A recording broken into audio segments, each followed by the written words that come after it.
Greetings, world. I'm imagining the whole world will be watching this video.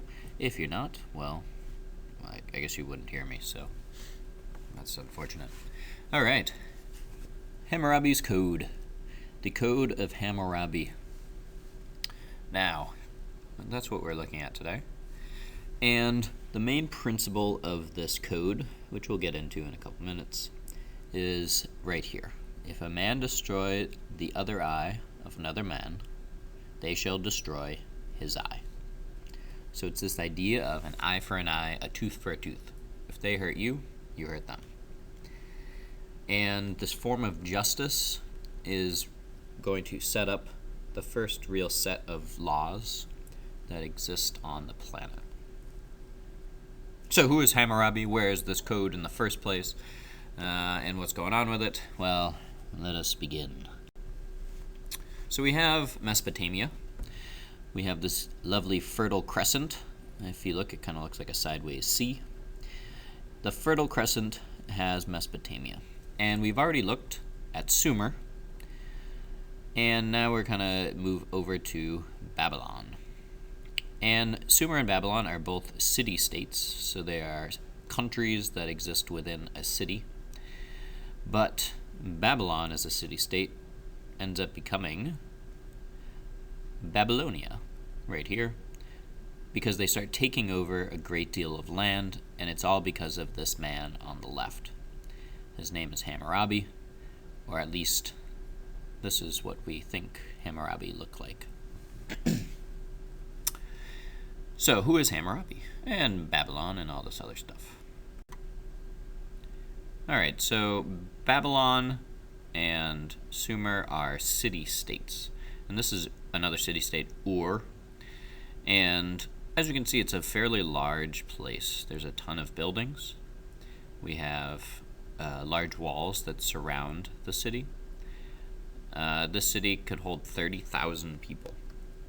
So they're pretty substantial areas. They're the largest locations that people had ever lived in. And they're generally located right on rivers, which not only provides for trade and travel, but everyone needs water. So city-states have been growing all over Mesopotamia, and essentially they're just existing as is. And they're being run by kings. And as you can imagine, kings have great beards. Great beard on this king. Another king, fantastic beard. So kings are running these city-states. And not only are they growing beards, but they're growing trade, they're growing their populations, and they're allowing these cities to flourish in Mesopotamia. Granted, sometimes you have disagreements, as we've mentioned, especially when it comes to water. If those levees that are trying to protect, or your irrigation's preventing water from going somewhere, well, you need to change some things. So with that metal, that bronze that we now have, new weapons are being made. And with domestication, we have horses now that we can use for battle. So these innovations are allowing war to happen more easily. So we have inventions of bows and arrows and saddles. We also have shields and spears. So when it comes to governing the city-state, we have these kings, and they're using armies to resolve disagreements. They're not really trying to take over a ton of land, they're just trying to solve problems.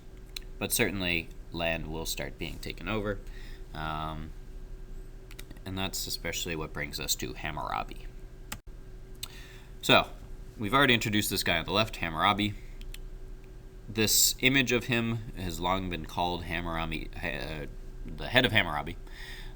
Recent research shows that it perhaps is not Hammurabi because it came many years before he lived, but we'll still use it for our purposes today because he does have a great beard. So Hammurabi is living in the place of Babylon. He is the king of Babylon. He takes over for his father. And Babylon gets invaded by Elam. So the people of Elam invade into the plains of Mesopotamia. Babylon, not wanting to be invaded, team up with Larsa down here and push the invasion back. Now you might be like, oh, that's nice, they're working together. Babylon did not think Larsa was working hard enough, so they ended up invading them. And Hammurabi, seeing that he now can have more land and more power, decides to also go north. So pretty quickly, Hammurabi is able to conquer most of Mesopotamia and starts bringing together these separate city-states into one kingdom. So he establishes the kingdom of Babylonia. And it's one of the first and largest kingdoms on the planet. And as a ruler of a kingdom, you want to keep control. So to keep control, as every society has forever and will have forever, is a set of rules. And when you have so much land, it's hard to just say, here are the rules, people listen to me. So Hammurabi has to come up with a set of rules that people can understand and that can be enforced. So he creates a code. So code is also just another word for laws. So what are the parts of his law? Great question. So his code is written down on cuneiform, onto tablets. And these tablets can be sent to all the different city-states in Babylonia. And there's three main parts. There's certainly other parts, but the three main parts that the law covers are these. First are contracts. And really that means if I am being hired to do a job, how much money am I going to make? So that there's an understanding of the money that will be made for different jobs that we do. Because people want to be rewarded for their work. Second, business deals. So if I make a business deal, I want to know if something goes wrong, what are you going to do about it? So this really protects people, protects consumers. So if I was building a house or paid to have a house built, and the house falls down, what's going to happen to the builder? How will they be punished for not building me a good house? And the third main part is family matters. So the family laws, they cover things like inheritance, divorces, relationships between family members, disagreements. So really trying to keep the peace when it comes to families, because often, as we see even today, families can have the biggest problems. So Hammurabi's Code addresses these issues, and it describes what kind of punishments will result.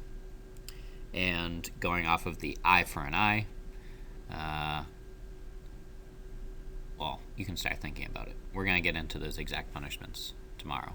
So we have Hammurabi's Code, and it is enforced, as I mentioned before. He sends out copies of the code, and they're very large. If you look at the one on the right, 7.5 feet tall.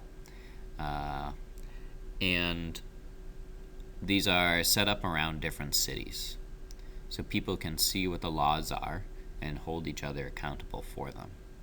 In addition, you have people that work for the king, judges, who hand down punishments for any crimes that go against Hammurabi's Code.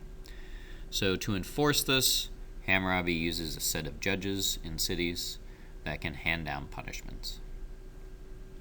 And these large clay tablets, they're called steels. These steels were discovered by archaeologists, and now we know exactly what Hammurabi's codes were. So on Thursday, we will look to start class at those codes, and then we're going to discuss in a Socratic circle about them.